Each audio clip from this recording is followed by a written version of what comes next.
মানুষ সৃষ্টির সেরা জীব, কারণ মানুষ ভবিষ্যতের জন্য পরিকল্পনা করতে পারে, চিন্তা করতে পারে এবং ভাবতে পারে।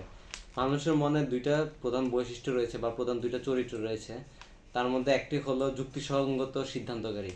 যুক্তিসঙ্গত সিদ্ধান্তকারী হচ্ছে এমন একটি চরিত্র যেটি মানুষকে সবসময় সাহায্য করে বা উপলব্ধি করে যে যে এখনকার কাজটা এখনই করতে হবে, সব ভবিষ্যতের জন্য ফেলে রাখা যাবে না। ভবিষ্যতের জন্য হচ্ছে এখন থেকে প্রস্তুতি নিতে হবে, প্ল্যান তৈরি করতে হবে, প্রিপারেশন নিতে হবে। আর মানুষের মধ্যে আরেকটি চরিত্র রয়েছে, সেটি হচ্ছে ইনস্ট্যান্ট গ্র্যাটিফিকেশন বানর। এই এটি হচ্ছে স্বল্প সময় অথবা স্বল্প মেয়াদের জন্য সুখ খোঁজার চেষ্টা করে।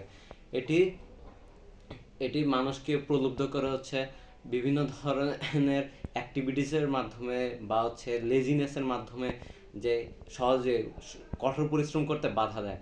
আর এছাড়াও মানুষের আরেকটি চরিত্র রয়েছে, এটি হচ্ছে প্যানিক মনস্টার। প্যানিক মনস্টার আসে যখন মানুষের হাতে বেশি সময় থাকে না। কোনো একটি কাজ করার যখন সময় ফুরিয়ে আসে, তখন প্যানিক মনস্টার চরিত্রটি মানুষের কাছে চলে আসে। প্যানিক মনস্টার যখন চলে আসে তখন সেটি বাহান্নরকে ভয় দেখায়, যার কারণে যুক্তিসঙ্গত সিদ্ধান্তকারী চরিত্রটি কাজ করা শুরু করে। যুক্তিসঙ্গত চরিত্রটি যখনই কাজ করা শুরু করে তখনই আমরা সহজে কাজটি সম্পূর্ণ করতে পারি। কাজটি অন টাইমে বা নির্দিষ্ট টাইমের মধ্যে আমরা কমপ্লিট করতে পারি।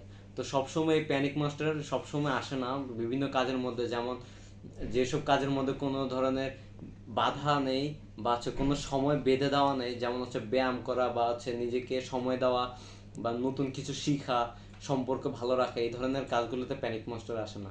তো এই ধরনের এই তিন ধরনের চরিত্রের কারণে মানুষ বিভিন্ন বিভিন্ন জটিলতায় ভোগে বা হতাশায় ভোগে। তো এই মানুষ নিজের চরিত্রকে, নিজের জীবনকে আরও সহজলভ্য করার জন্য এই তিন ধরনের চরিত্রকে কাজে লাগাতে পারে। আগে জানতে হবে যে তিন ধরনের চরিত্র কি।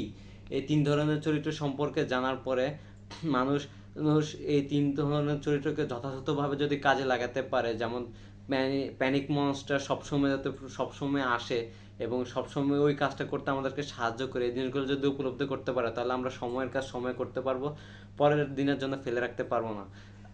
এই জন্য আজকে আমাদেরকে জানতে হবে যে আসলে এই তিনটি চরিত্র কিভাবে কাজ করে। ধন্যবাদ।